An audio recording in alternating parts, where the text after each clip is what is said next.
ఈయన కనిపించుకోసం ఆ మూల ఈ మూల తిరుగుతున్నాడండి. నాకు నలుమూలలో తెలుసండి. అర్థమైపోయింది. అందరికీ నమస్కారం అండి. ఈ ఎలా చెప్పాలి అంటే, మొన్న నేను ఒక మాట మాట్లాడుతూ క్రాస్ రోడ్స్లో ఉన్న పెళ్ళి కావాల్సిన ప్రతి వాళ్ళకి కొన్ని డౌట్స్ ఉంటాయి, కొన్ని ప్రాబ్లమ్స్ ఉంటాయి.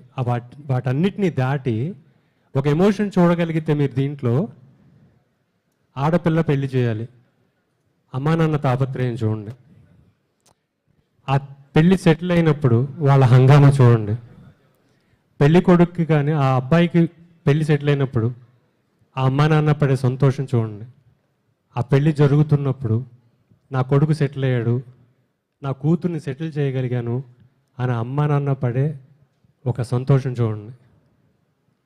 ఆ సంతోషం వాళ్ళకి దొరకకుండా, వాళ్ళకి అందకుండా ఎన్ని మోసాలు జరుగుతున్నాయో ఆ మోసాలు చెప్పడానికి చేసిన ప్రయత్నం.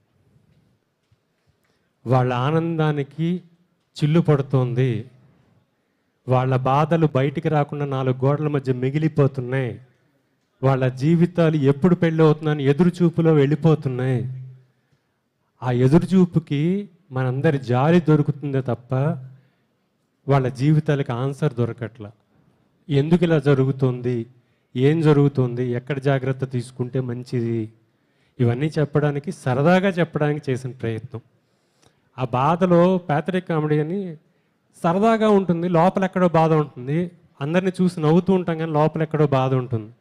ఆ నవ్వు మీకు వస్తుంది, ఆ బాధ మీకు వస్తుంది, ఆ ప్రశ్న మీలో కలుగుతుంది. ఇంటికి ఆ ప్రశ్న తీసుకుని వెళ్తారు, మీరు జాగ్రత్త పడతారు, సంతోషంగా ఉంటారు అన్న ఆలోచనతో ఈ సినిమా చేయడం జరిగింది. అందరికీ నచ్చే సినిమా అవుతుంది, కుర్రాళ్ళు కంపల్సరీ చూడాల్సిన సినిమా అని నా ఫీలింగ్. Thank you. రవి గారు, ఎప్పుడైనా మీకు ఈ క్వశ్చన్ అడగకుండా ఉంటే బాగుండేది అనేది మీ లైఫ్లో ఏది?